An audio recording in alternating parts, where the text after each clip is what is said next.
morning, ladies and gentlemen. This is one slide that you see Pokemon Go, and that's about all. The topic is about the digital life. I'm speaking to you, the digital generation.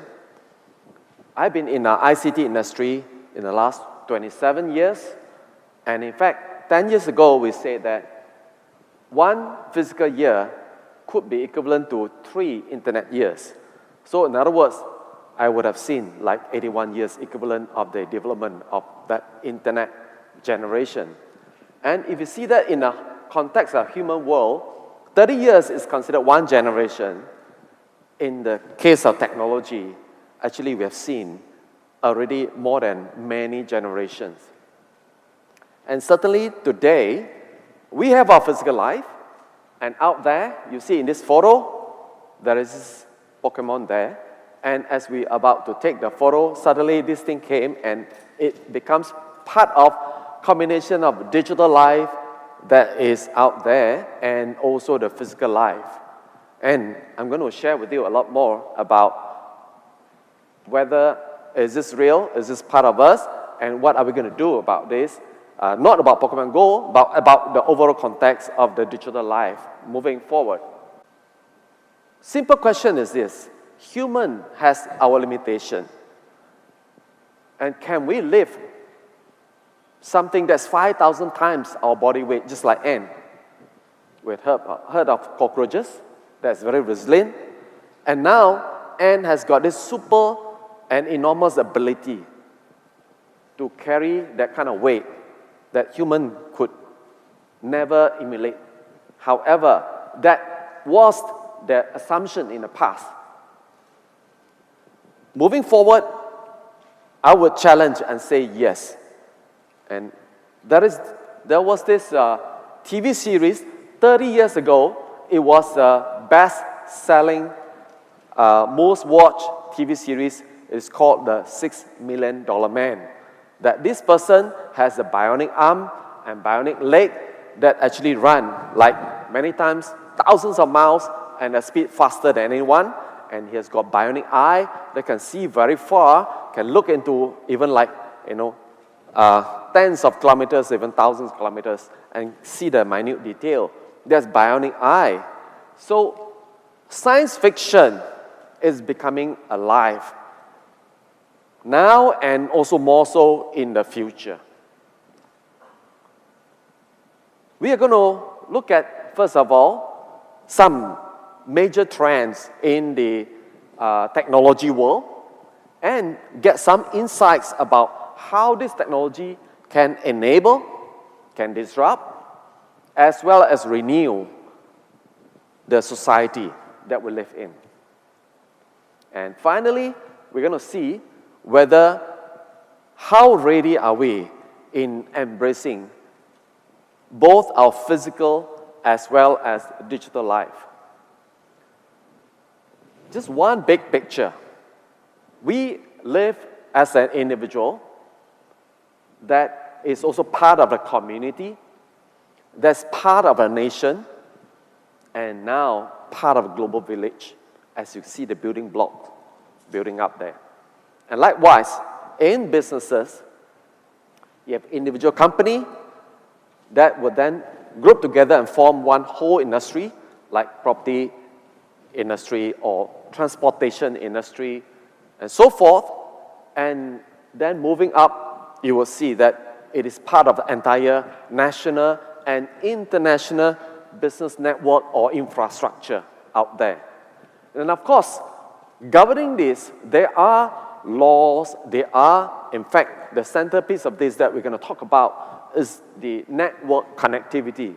Even though we, as an individual user of certain piece of technology, feel that we are using my phone, however, it is no longer true that we are just by ourselves, because we are already part of the whole community, part of some businesses that will relate to us, part of the country, part of the global community. So the network today is one that actually links all those different constituents together. And what happened is this: people begin to have actually new social and cultural experiences. Whether we realize it or not, it has actually shifted a lot. Say, for example, the culture today has become very much instant. We talk about instant food, but in this case, because instant messaging and all kind of chat, all kind of social media and connectivity tools allow us to be reachable anytime, anywhere. So people tend to already adopt this instant culture. And in fact, just imagine when you have dinner with your girlfriend, your boyfriend, your family, at the same time you have to chat not just with them, but also with another 20 people out there, because they keep on sending you messages and they expect you to respond immediately.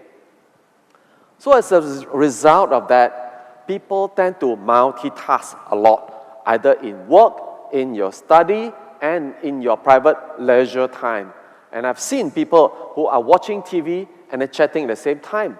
And in fact, sometimes when I try to reach some friends, they say, I'm watching TV, watching a movie, but what is it about? So now you find that multitasking is very much part of our life.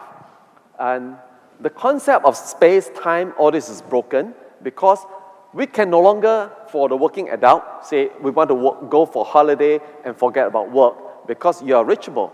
And likewise, as a student, you can actually go anywhere and still be able to complete your assignment because you can always submit it online.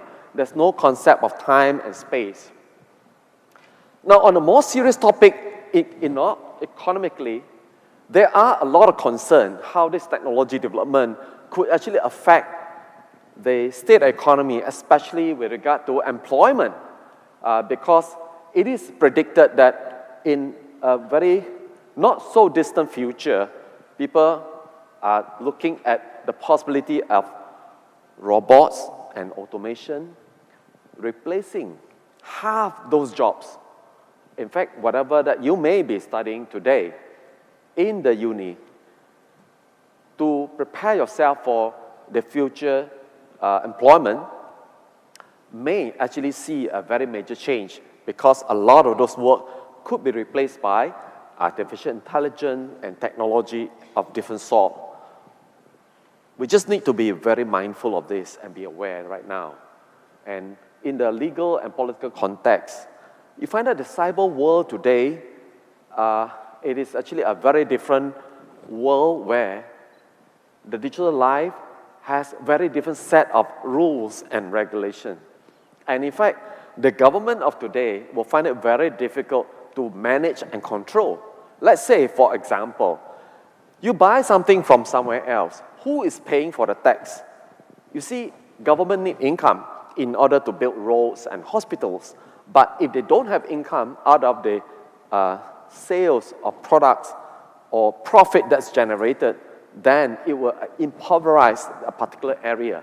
So now the law and regulation today will find it very difficult to see how to actually harmonize and balance the interests of different groups.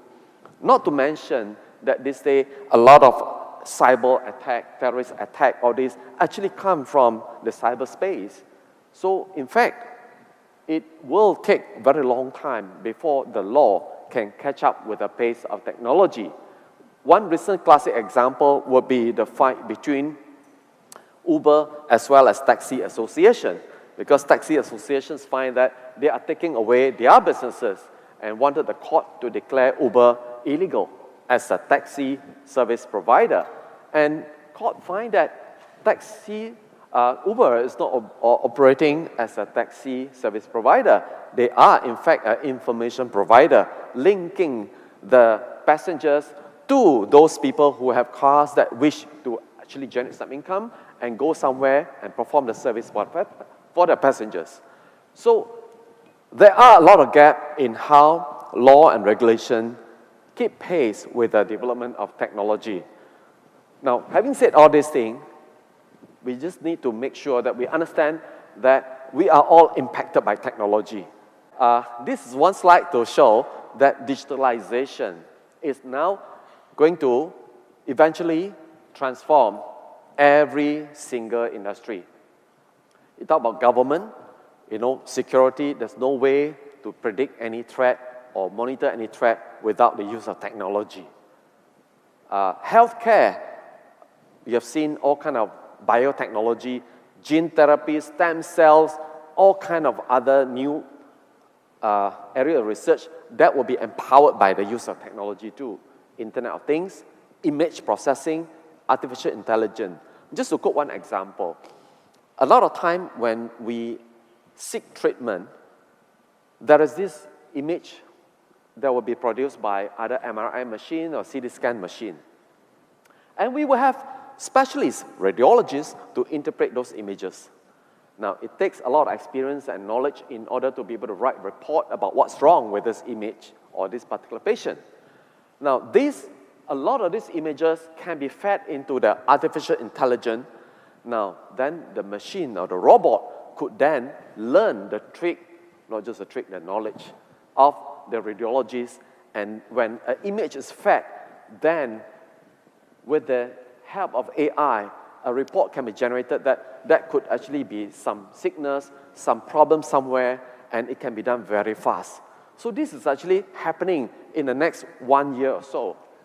Not going into the detail, but you see that education, retail, transportation, construction, agriculture, entertainment, manufacturing, service industry, knowledge industry, property industry, electronic, all of them. I actually cannot think of a single industry that is not going to be transformed because of technology. Now, how would all these things happen? There are invisible forces. That includes the power of doubling, that includes the power of network, and also that includes the power that the nature drives all of us. Just to touch on nature, that consists of a lot of the high growth of population and aging population that actually tax on the world's resources. Global warming requires us to find a solution. So otherwise, the existence of humankind will be under threat. So this will be one invisible force that propels us to find a lot of solutions. Of course, the network of the people and all the entities around the world, and the Moore's law. The founder of Intel actually discovered Moore's law, that the density and the performance of processor or the chip will be doubled approximately every 2 years. So what does it mean? I'm just going to illustrate that the force behind the power of exponential growth. Let's say every day, the speed becomes double. I use the word every day. It can be every year. It can be every 2 years. Just for the purpose of illustration, 1, 2 days, 3, 4, 5, 6, 7, 8, 9, 10. In 10 days, it has become 1,000 times more powerful in 10 days. But we don't realize that just in another 3 more days, it becomes 8,000 times more powerful. And in fact, what is dangerous is this.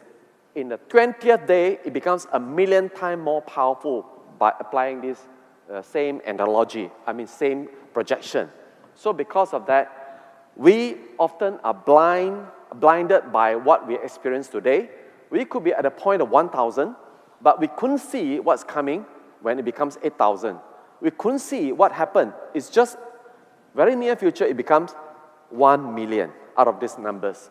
So, like online education, we see that maybe distance learning, online learning is still not so prevalent, it's not taken off yet, but in just the next few years, it will become very much part of how we learn things. So, knowing these forces behind, I'm just going to do some summary very soon, and this is just to share with you that the power of doubling is further enhanced when a lot of countries, a lot of institutions, a lot of investment are feeling the new invention because they see the power of new invention, new innovation. So it has created that virtuous cycle. Finally, technology certainly enables new things to happen, new businesses, new way of us living our life. And when that happens, it will also disrupt the existing means, existing lifestyle, existing businesses, and how government function. With all the changes taking place, it will come to a state whereby there is the renewal, where the new way of life, new industry will then operate, or rather the industry will operate in a new manner that is more efficient, more optimal, more cost effective. Finally, we have seen that digital life is alive and growing. So can we ignore? Can we be successful without technology? Can we be happy without technology? That's even more important. We have to find our own answer. If we look 10 years down the road, we really must look very hard, even though it's not very visible right now, it's not very clear right now. But just imagine it's going to be a lot more available to us every year. So what do you do? What do we do? Do we watch and observe? Do we embrace it? Do we innovate? When a fire is small, don't belittle, because it can burn the entire forest. When the idea is small, when the invention is small, don't belittle. It can change the world. So I wish that you could actually find a new spark of your own ideas, of your own initiative, of your own innovation, and shine in the future.